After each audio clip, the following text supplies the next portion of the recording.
537 kids entered one professional academy over 12 years. 53 of them got a contract. That's a 90% chance of losing, and most families don't find that out until they've already spent 10 years and $80,000 betting on the other outcome. Football only knows odds. And the odds have already been calculated, long before your son or daughter ever steps onto a professional pitch. So here's what we're actually going to do. We're going to treat becoming a professional footballer exactly like what it is: a bet. The stake, the odds, the payout, and what happens to the families who lose. Because most of them do. Every gamble starts small. This one starts at around $1,188 a year, the average American families spend on youth soccer. Registration, boots, a tournament here, a private session there. Multiply that across 10 years, and you land close to $12,000. Not life-changing money, just the price of admission. Every parent who signs a child up tells themselves the same thing: this is different. My kid is different. That's exactly why small bets don't feel like bets. A new pair of boots isn't a wager, it's just what good parents do. Nobody calculates odds before buying a 9-year-old's first pair of studs. Even the short, glamorous experiences fit the pattern. A 6-day residential soccer camp can run around $2,595. 1 week, dressed up as a glimpse of the dream. Families walk away with a jersey and the feeling their child is one step closer. Nobody walks away thinking of it as a bet. But somewhere around age 11 or 12, the stakes change. That's when the real gambling begins. Once a child shows promise, the casino floor gets bigger. Travel clubs, showcase tournaments, private trainers promising an edge nobody else has. One elite American club listed just over $4,000 in registration fees for a single season. And that figure excludes travel, uniforms, national event fees, and video equipment. Once every add-on is counted, families in competitive club football are commonly spending $10,000 or more a year, once flights, hotels for showcase weekends, and private filming packages are added on top. Across an 8-year elite pathway, that lands somewhere between $40,000 and $80,000.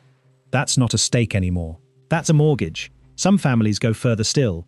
IMG Academies published soccer tuition for this year runs from $70,500 to $95,500 for 1 year. 4 years at those rates puts a single family close to $300,000 deep into one bet on one child. At this point, walking away isn't just emotionally difficult, it's financially catastrophic. That's exactly how a gambler ends up chasing losses instead of cutting them. The more you've already spent, the harder it becomes to believe you might not win.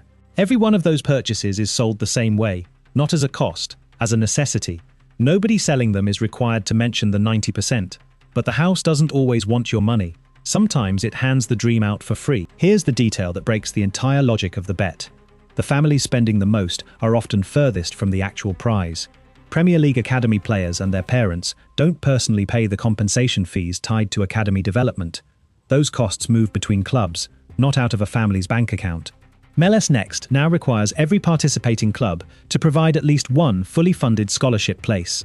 And in Ghana, Right to Dream has spent years handing out scholarships that combine full education with elite football training at no cost to the family at all. Say that out loud and it sounds backwards. The academy charging $95,000 a year is selling access. The one charging nothing is the one actually building professionals. That's the twist nobody explains at the table. The most expensive seat in the room isn't the seat closest to the dealer. Once a real club decides you're worth developing, they invest in you. You stop paying to be seen because you've already been seen. The families still writing checks haven't been seen yet. That's the entire difference. And it's the one thing no camp brochure or showcase flyer will ever put on the page. Which means the real gamble was never the money at all. It was the years, and what happens when those years run out with nothing to show for them. Found this breakdown valuable? Help us reach more families. Please like, share, and subscribe for more videos like this. Money is the bet everyone can see. Time is the one nobody adds up until it's too late. Players inside an English category, one academy train roughly 8 to 12 hours a week depending on age. Add matches, individual sessions, and recovery, and 5 seasons totals somewhere between 1,600 and 2,400 hours of academy training alone, before counting every year that came before selection. Parents are all in on this bet too. On average, a sports parent spends 3 hours and 23 minutes on every day their child has a practice or a game, driving, watching, washing kit, talking to coaches. Multiply that across a decade, And it's thousands of hours that could have gone to work, to rest, to anything else. None of it comes with a refund policy. And here's where the odds turn brutal. Being good enough to reach a youth national team still isn't a guarantee.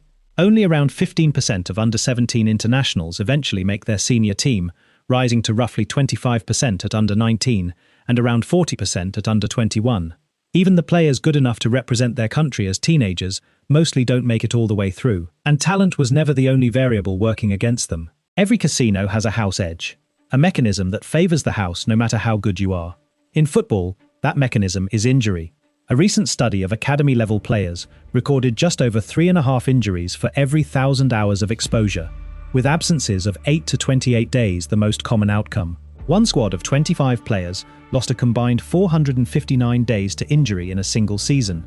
An injury doesn't just cost recovery weeks, it costs the scouting window, the starting position, sometimes the academy place itself.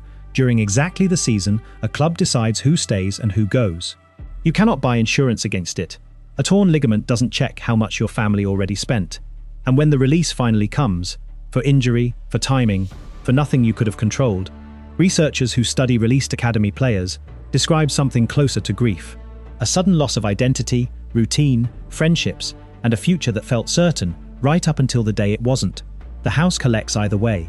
And for families outside the wealthiest football markets, there's a second table where the house doesn't even play fair. FIFA rules generally prohibit the international transfer of players under 18, except under 6 narrowly defined exceptions requiring formal approval. That rule alone should end most conversations about a European trial for a teenage player recruited from outside Europe. It usually doesn't. Fake agents know the rule exists. They also know how badly families want to believe an exception applies to them. FIFA's own parent guidance now warns specifically about upfront payments for services that shouldn't cost anything, and about players talked into traveling abroad on the promise of a trial, then abandoned once the money is gone. Player unions across Africa have spent years warning about exactly this pattern. This isn't a side story. It's the same bet wearing a different face. A flight ticket, a visa fee, a processing charge from a man with no FIFA license and no verifiable club letter. Same stake, worse odds. No regulator watching the table. A real opportunity survives being questioned. Ask for the agent's license. Ask for a written invitation from the club. Ask exactly what each payment covers, in writing, before it's sent. If any of those questions make the offer disappear, it was never real, and the family that walks away with their money intact just won the only bet that mattered at that table. But say a family clears every one of those tables, and the bet actually pays off. Here's the part almost nobody prepares for. The payout can be smaller than the stake. Professional football includes far more than the highlight reel families picture at the start. Lower divisions, short-term deals, reserve squads, underfunded women's competitions. Player union research has repeatedly documented insecure contracts and delayed wages concentrated among the lowest-paid professionals in the game. The tier most academy graduates actually land in, not the one they imagined. A contract in a lower division or a smaller league can mean a season-by-season deal with no security beyond it, sometimes alongside a second job just to cover the gap. This is the tier the majority of successful academy graduates actually reach, not the one plastered across highlight reels and boot deal announcements, which means a family can spend 10 years and close to $100,000 building a professional footballer, and the very first contract that arrives can offer less financial security than an ordinary job would have. This is the house edge in its purest form. Even winning the bet doesn't guarantee the payout you were betting on. You already know the number by now. 537 kids, 53 contracts, a 90% chance of losing on a bet most families don't realize they've placed until they're years and tens of thousands of dollars into it. That number should make you uncomfortable. It's supposed to. But here's what gets lost every time this turns into a spreadsheet. The families who come out ahead, even when their child never turns professional, are rarely the ones who spent the most.